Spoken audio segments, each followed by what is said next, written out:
Hi there, welcome to Legendary Tractors.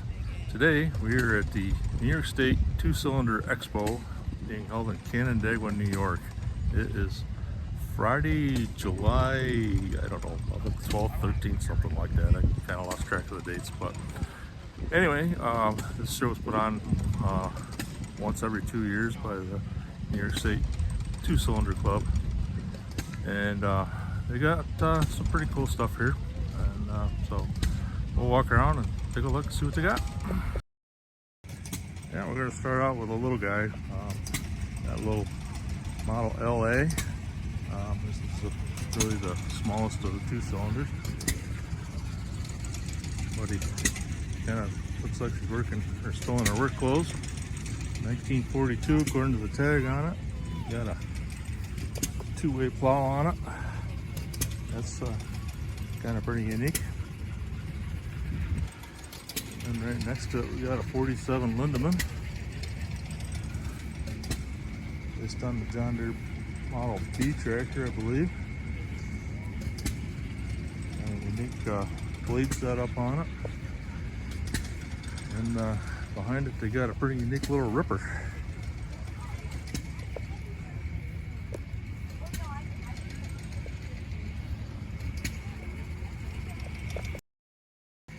Continuing on with the dozer, got a nice little 420. Back in the day, they weren't so little. This was what got the job done. And we had a 52 MC, according to the tag on it. Beautiful little machine. It sells a really nice Model 620. 1956 according to the tag that's on it. Somebody actually done a really nice job of restoration on that. They're pretty serious about it. They've got their own little sign here.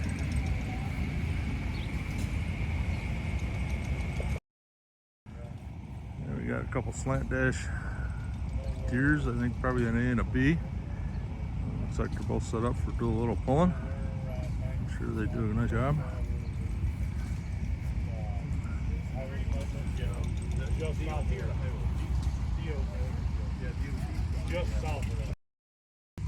Now we got a 730 standard diesel. Don't see that many of these around. They've done a real nice job. It's Rice Special.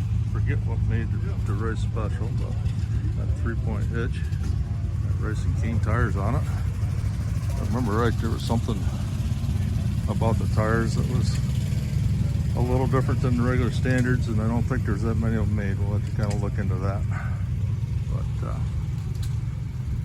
that's a really beautiful job of restoration there. Now we got a whole bunch of non-two cylinders. Not sure why they're at the two-cylinder show, but hey, we'll take it. They're kind of nice. We got a John Deere 700, which I believe is based on either the 5010 or 5020. Don't remember which, but industrial model. That's definitely kind of a beast. Let's take a look around and see what we got in the back end. Oh yeah, she's just a puller. Probably hooked that up to like a scraper pan or something along them lines. And we got a 4020 with the hydraulic front wheel assist, side console, late model. What year that is, probably 72 or later for sure.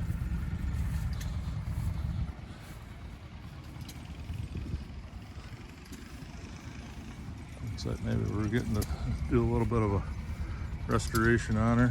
I don't know if the fenders are just primed or what the scoop is on them, but it is what it is. Maybe not.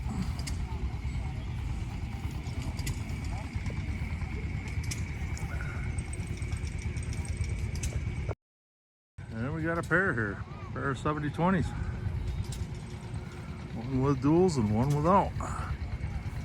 Looks like the glass in the cab took a little bit of a hit, but otherwise she's in pretty nice shape.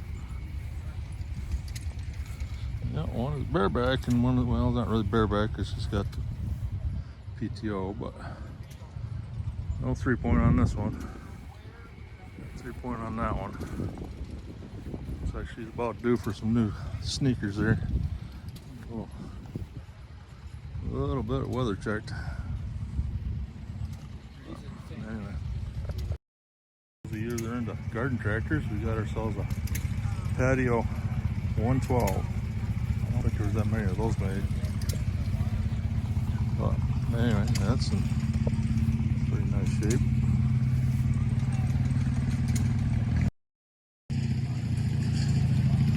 And we got another patio. Unfortunately, it doesn't have the original seat on it, but according to the sign, it says it's 56 years old, so I guess it probably has gotten worn out at one point in time or another. But a pair of 110s. Retired soon, huh?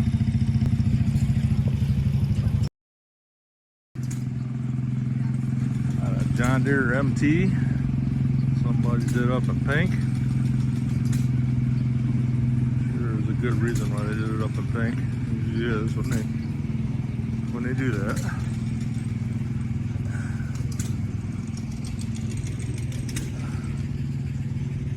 And we got ourselves a little H. I like the H. I'd like to have one of those. I think they're kind of fun looking. This H got a single bottom plow in the back. Looks like it's actually got hydraulics to lift it, which is kind of unique for an H. And no PTO. There's still some more LA that's all been done up real nice. With the plow.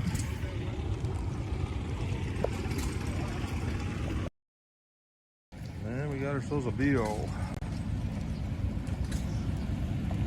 We're getting into the age where I don't know too much about those, but still pretty cool tractor. And we got an AO to go along with the BO. Got another 110 and some 60. Different 60 than the 2-cylinders, but hey. And we got an M industrial. 420 industrial with power steering. That was quite the deal back in the day. Have to have the Armstrong steering. 420 high crop.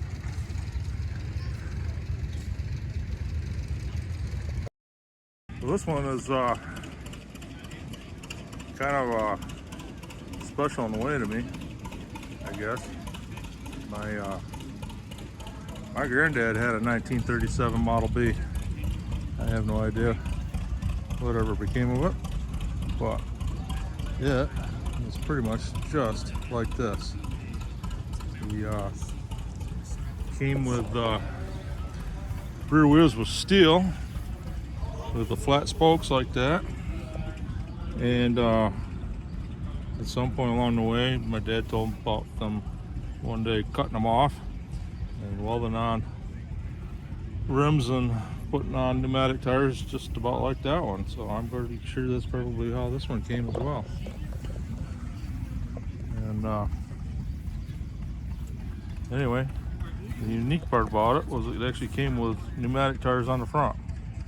I don't know why that would have been the case, but that's how it came. And anyway, this one set up with cultivators, which are kind of neat. But my grandpa had a PTO powered sickle bar mower. Now don't ask me what model sickle bar that would have been that he bought with the tractor.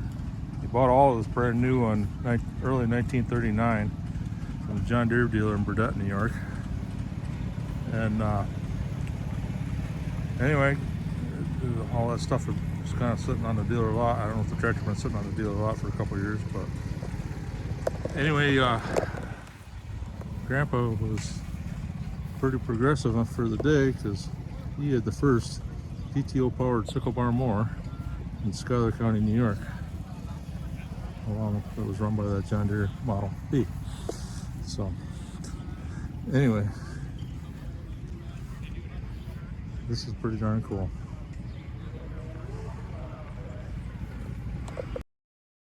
So I wanted to take a second and just kind of reflect on a couple things here today. Got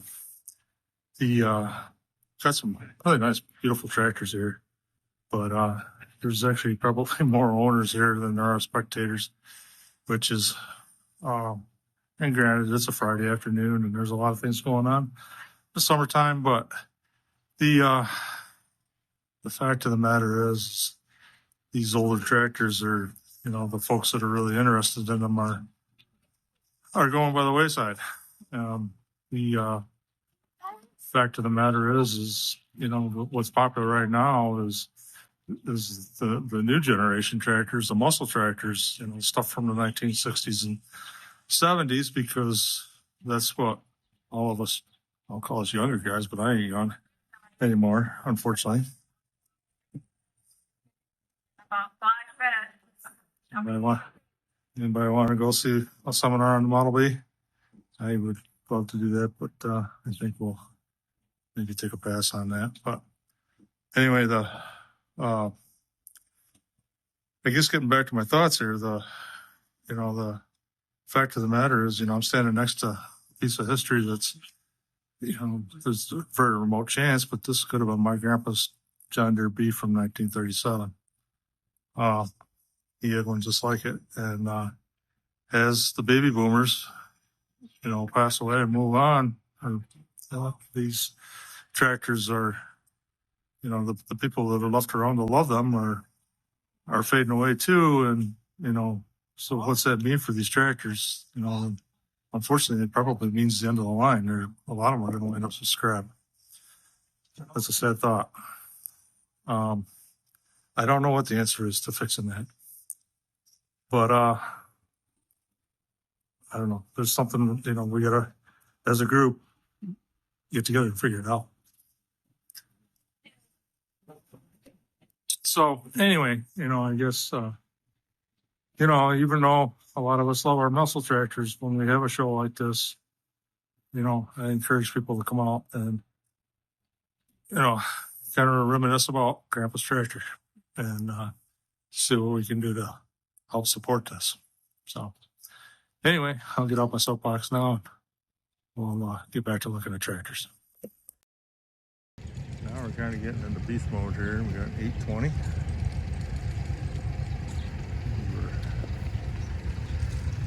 I don't know, about 70 horse, 75 horse, something like that.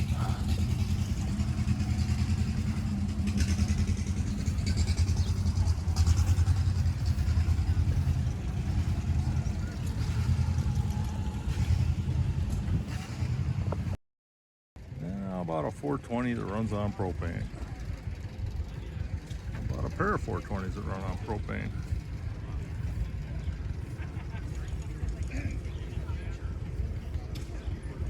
On with a 40 high crop.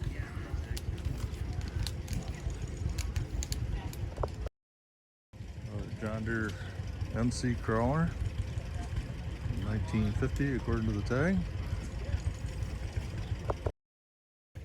And we got a 110 that somebody that's just gone beast mode with.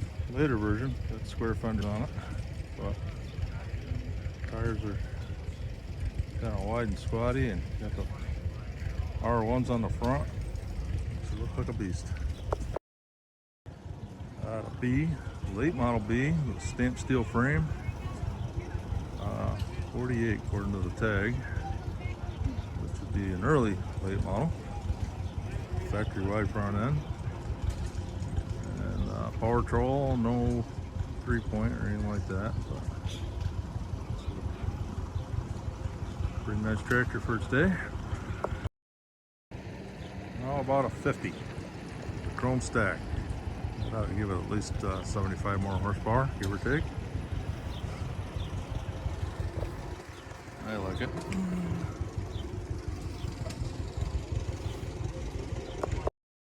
And we got a John Deere Model R diesel. Guess I don't need to tell you it's a John Deere because we're at a John Deere show, but I don't know. Just how that all kind of comes spilling out of my mouth, so this is what it is. Looks like she's pretty much in her work clothes still.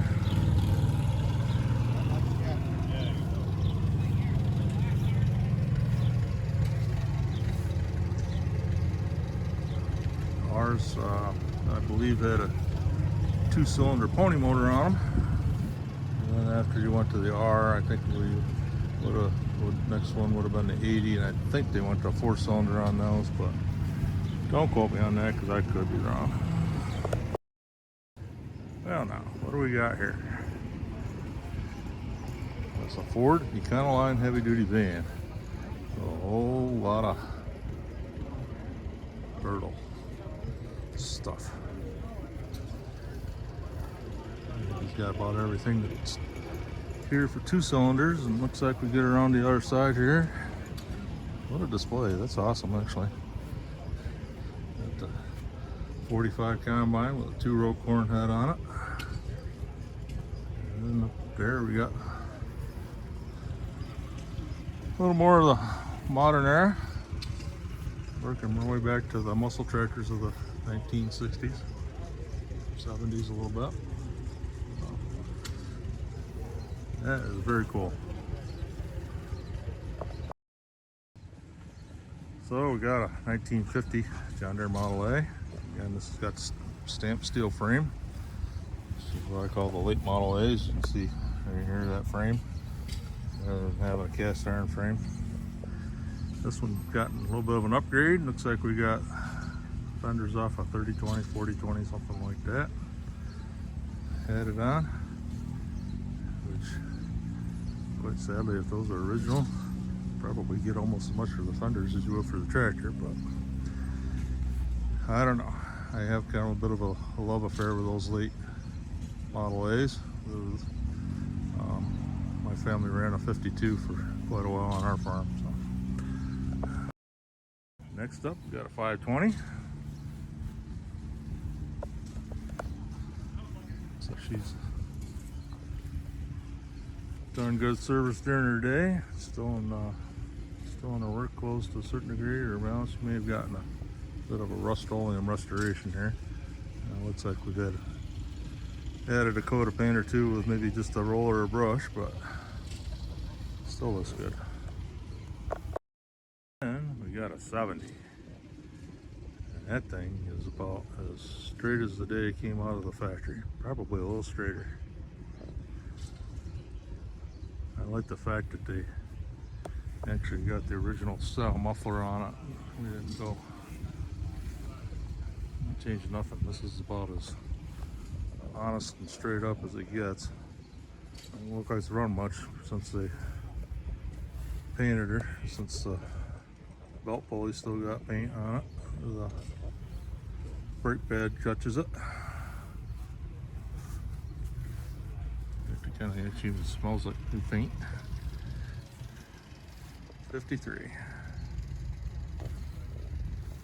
It's kind of interesting because I thought, I think it was the 50 later models that had the oval shaped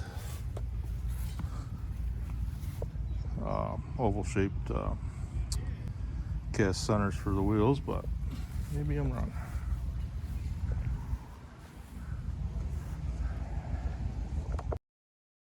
All right, next up, Model 80. This is go right along with the 70 here. It's definitely been done up real nice. And yeah, I think I was right. Looks like it does have probably a 4-cylinder pony motor on it. Looks like she's about due for some new sneakers.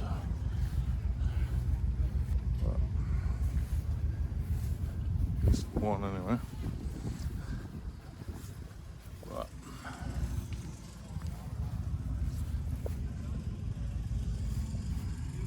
yeah.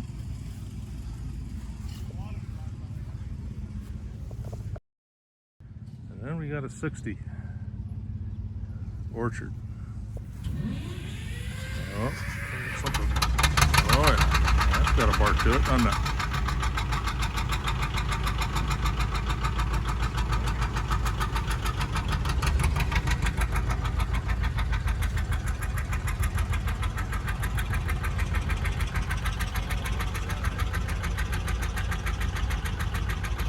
So that's got to be an 830, and obviously it was a direct start, no pony motor, which was an option on the late models.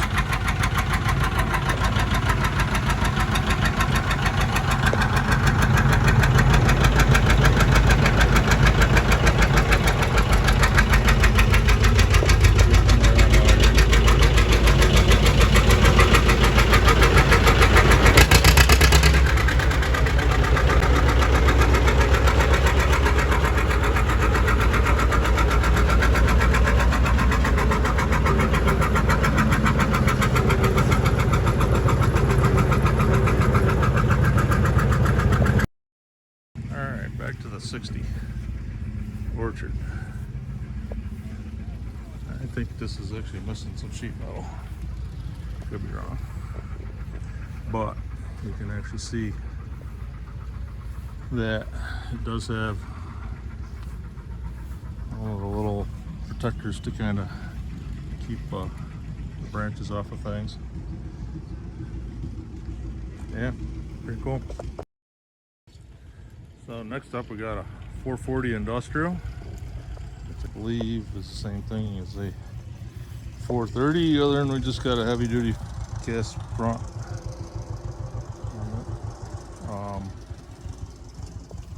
There probably are some other minor changes as well, but got a gas motor in it.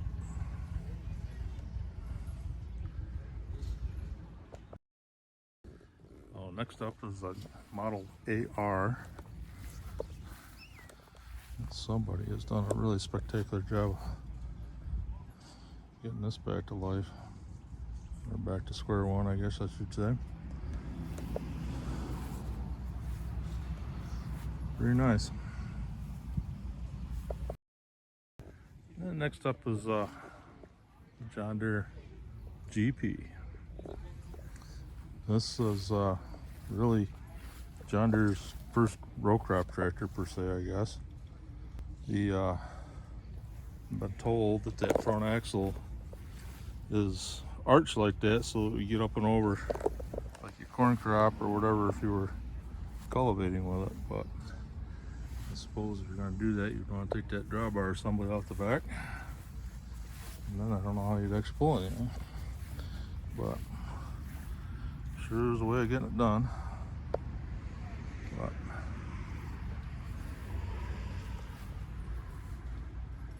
that's some pretty interesting operation instructions going on there.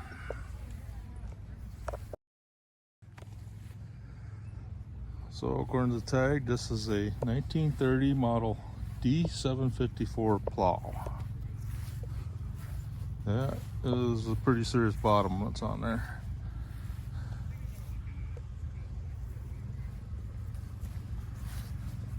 Not sure. Guess you're doing a little bit of deep tillage or whatever. Got a clutch to raise it up and down.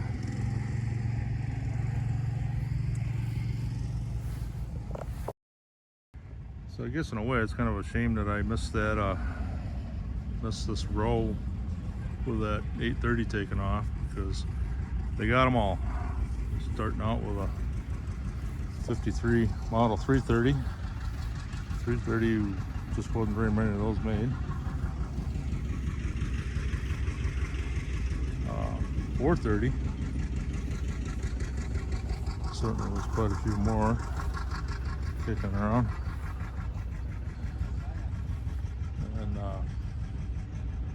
Then after the 430, we got the 435, which is essentially the same thing as the 430, except that we dropped a, I think it's a 271 GM Detroit in it. Might be a 253, I can't remember which.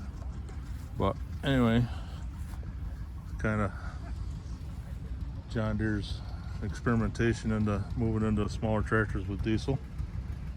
So I don't know, things are coming down the line soon with the new generation tractors. So I think that was kind of a stop holdover, and there was a lot of other tractors on the market that were kind of experimenting with diesel at that point as well. So the next one was a 530, which is a sweet looking machine. Nice weights on it. It's ready to go hook onto a 3-bottom plow and get it done. And right next to that, we got the 630.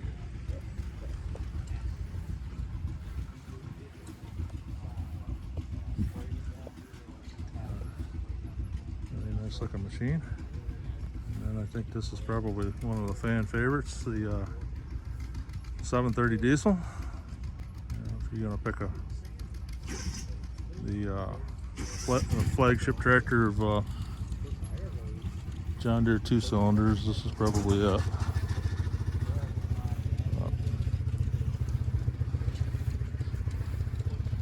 It's actually an electric start instead of having a pony. Got one remote on the back.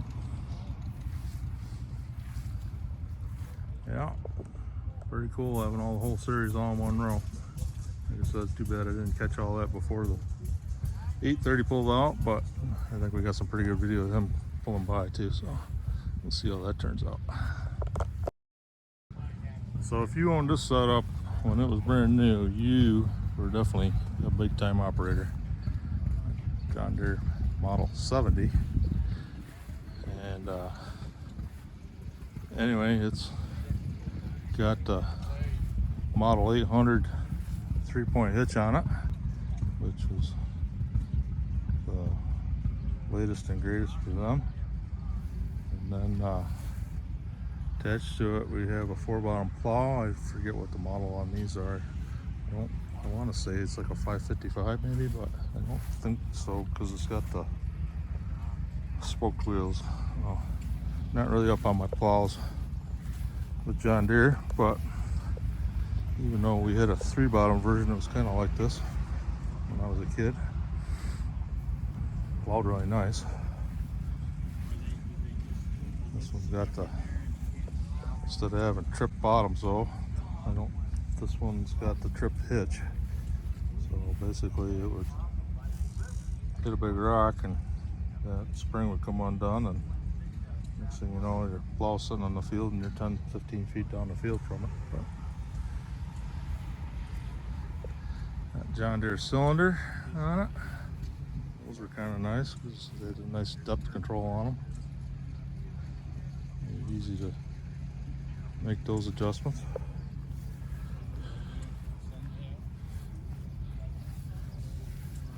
Yeah, very nice. Now we got a 50 with an underslung exhaust, which is kind of, yeah, you see that from time to time.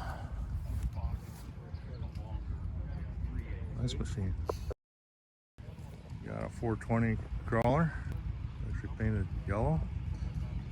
So I guess it would be an industrial. And the 5 rollers on the track assembly. So yeah, 1, 2, 3, 4, 5 bolts.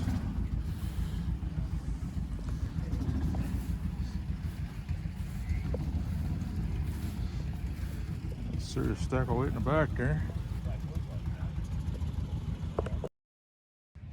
And then we got ourselves a Model 80.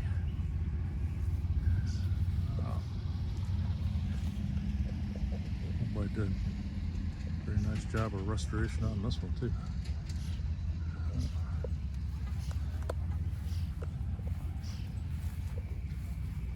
I know a little more about the history of the John Deere 80s and actually all the big dogs of John Deere, starting with like the Model D all the way up through the 830. I got a nice little video for that, so go look into my library and take a look. I think you'll enjoy. There we got a Model 40 utility. Really common tractor back in the day.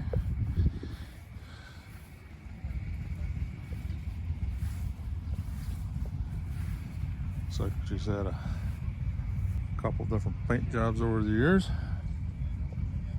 Served, I guess that paint served its purpose. Still going strong. And then about a model 430.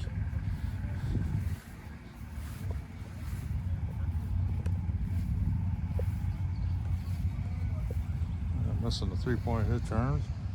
Looks like she's been freshly painted. Drawbar and stuff is still kind of overspray on it. Still a very nice looking tractor. I like the American flag holder, that's pretty cool too. And I'm about a 520.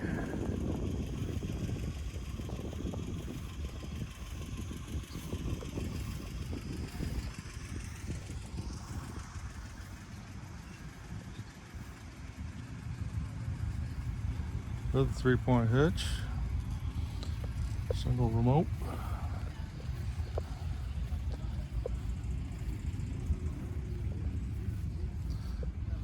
Got the comfy chair on it. I forget what they call that option with a hydraulic shock absorber, but made life comfortable. I said earlier that the Model 70 was kind of the flagship for the 2-cylinder John Deere's, or I'm sorry, the 730 is what I said was the flagship. But the G is definitely right up there too. Everybody likes them, and quite honestly, the sound of a G is just something special to hear off in a field. I haven't heard that sound in a long time, but my neighbor actually had one when I was growing up. It was about this age with the wide front end, the whole 9 yards. Probably could be his tractor for all I know. But what do I know? I don't know. It's too much about a 1931 GP WT. But looks like she kind of got a pretty wide back end though.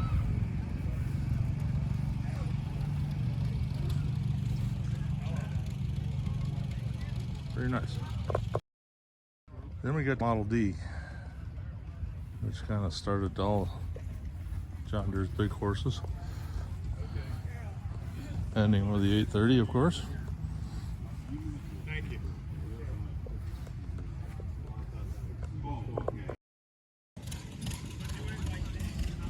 So back to John Deere's big dogs.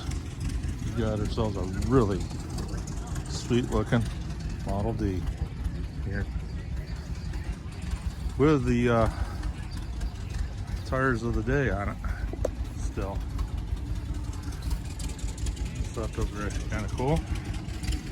Obviously they didn't get as good a traction as what the modern tires do, but you know, still kind of had a pretty unique look to them.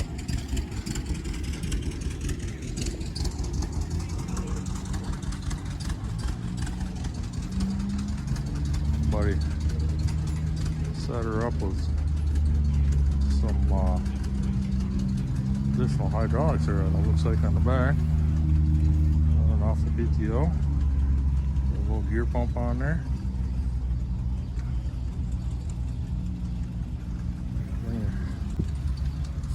Bring it forward a couple years. I bet you this is pretty unique to see. I wonder if it, if they take it to any plow days or anything like that.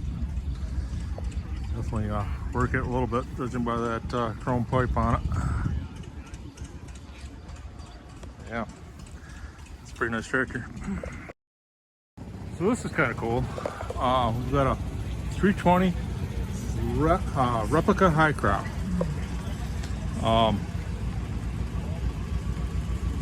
It's kind of unique because sometimes, you know, you come to these shows and you don't even really know what you're looking at, but apparently according to the sign there's only 19 high crops made, and I think somebody took the time to build number 20 here.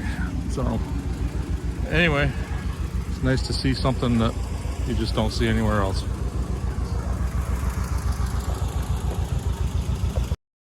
Along with that high crop, we got a bunch of other small Deeres here. We got a 320, not a 3020, a 320, and then a 330. Again, there's not that many of those made, so they bring a good buck when they come up for sale. I do like the little buddy seats that somebody fabbed up. Those are kind of sweet. And then we got a 520 sitting next to it. That's in pretty darn nice shape as well. Sometimes it's just nice to see them in their work clothes. This is kind of interesting that it's painted all green. So I don't know why that would be, other than maybe you got to repaint somewhere along the way, which is what I would guess. But this old girl had could talk. I had a feeling she's got some stories to tell, as probably they all do. Tractor operators, the barrel racing. Fantastic looking little H with all the bells and whistles that you can get on an H, except I think you could get a wide front. It doesn't have that, but got PTOs, got the hydraulic pump, you name it, it's got it. Down in Ovid, New York, not too far from where I grew up. Another GP. Very nice. 50 and M kind of peeking its nose out here.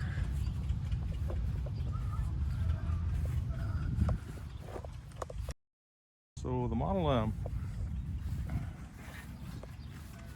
it just always felt like this is the tractor that could have been so much more, and I guess it probably was once it became the 40. But because all its attachments were unique to it, it just seems like it was limited, you know. But then once the 40 came along and they put the 3-point hitch on it, you could just do so much more with it. But it's nice. So here's a really nice Model A O, or A Orchard. This one's got all the sheet metal that was missing off the one that I showed you before, I think. So, the thing about orchard tractors is a lot of times they are missing the sheet metal because, you know, they got beat up pretty good. We got us a 730 gas, which is pretty impressive. I do like 730s, whether they're gas or diesel.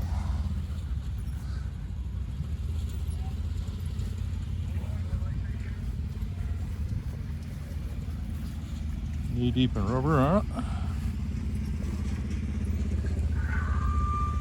Yeah.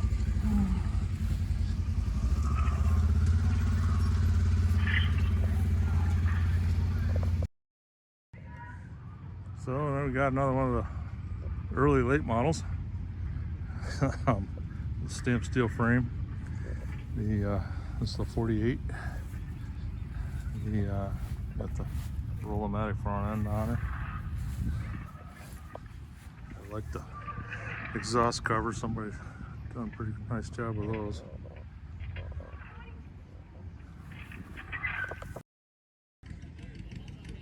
Alright, how about a Model 40 crawler with the bulldozer blade on it? I'd say it is. And we got another one over there, kind of its twin. We got another 2510 powershift. This was a diesel too. Again, somewhat of a rare tractor. Kind of surprised to see two of them at the same show. This one definitely in her work clothes, but not horrible shape. Definitely could use a new seat, but somebody got some extra big tires on the back. But, yeah, how about that? Two at one show. And next up, I think this is a 720. Yes. Yeah, it's got to be. 4-bottom plow again.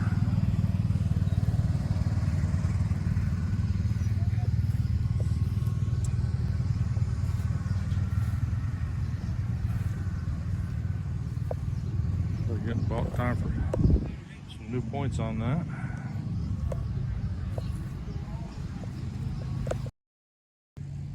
Yeah, and then we got a 720 diesel with power steering. Nice. About a 40.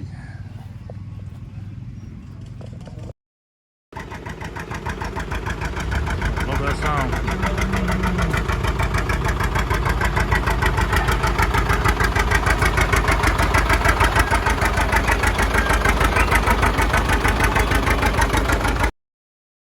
Alright, next up we got a model 8020. So only 100 of them built. Who knows how many are left? I don't think all 100, but this one is a bareback model. At least it is now.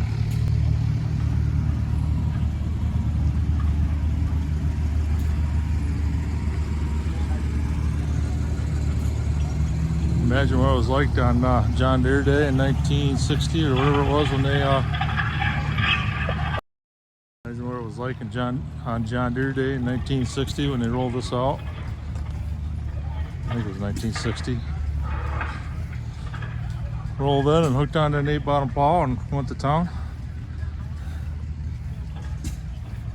I don't know. What a machine. Got a nice little Model 40 Standard.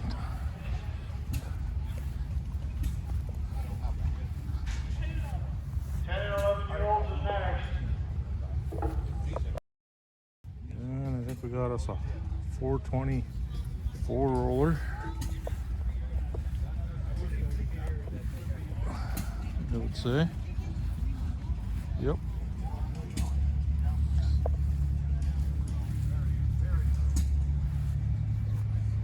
Very nice. Made a Dubuque. I have a video on the Dubuque tractors too. Check that out someday. Model 80. Look at how nice that one is. Somebody really did a bang up job of restoration on this one. Wow. So now we got an older Model A. It's the style A because it's still got the front grille, but it's older than the slant dashes.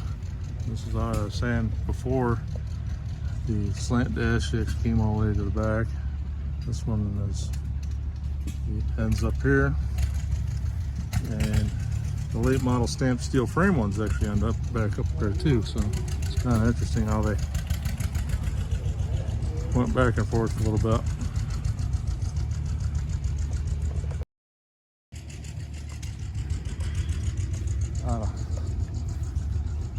Very nice Model G from 1946, fully restored.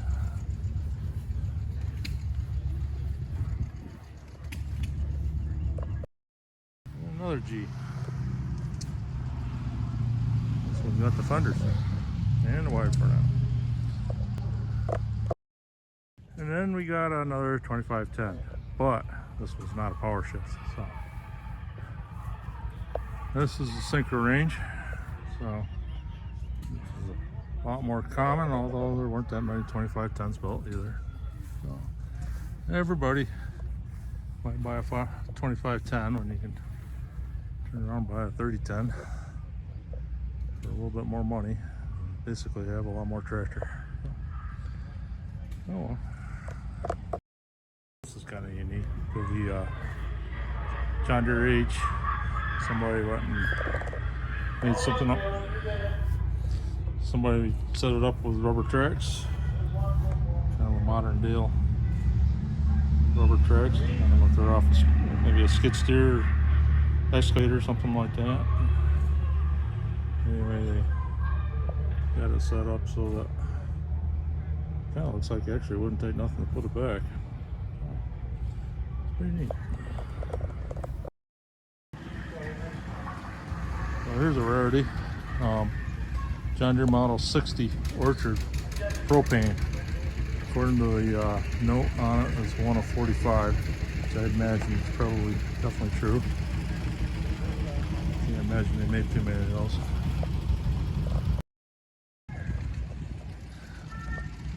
Model 1010 diesel. Not too many diesels made. Not too many 1010s with the narrow front on that. And neither, that was kind of a, usually they have wide front ends. And you don't see them with these style fenders on very often. So, pretty unique tractor. I don't know if it came from the factory that way, but I'm going to give them the benefit of the doubt and say probably did. But that's pretty sweet, actually. All right, model 5010 diesel. What a brute that was. There is. Probably is. Well, no 3-point. You got power takeoff though.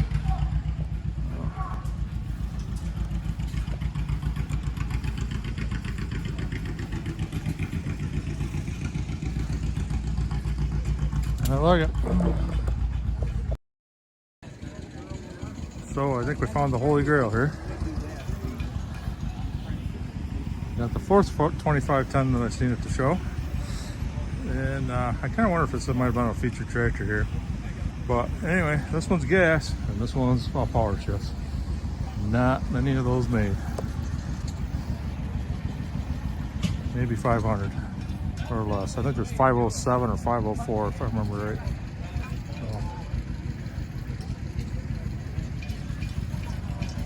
I've done a real nice job with the restoration on it. There's the power shift lever, just in case you were doubting me. No, you wouldn't.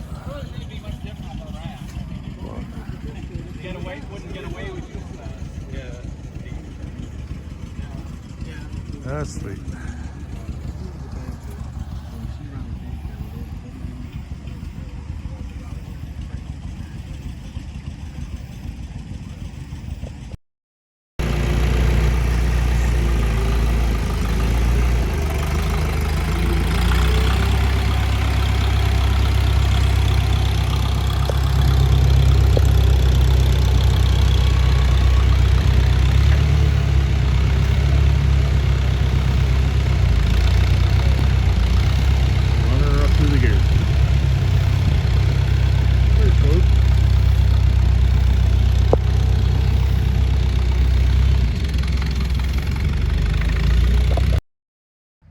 I hope that you've enjoyed this walk through the New York State 2-cylinder Expo in Canandaigua, New York. If you did, give me a like. And why don't you comment and tell me what your favorite tractor was. I'll see you next time right here, and I hope that you have a great day.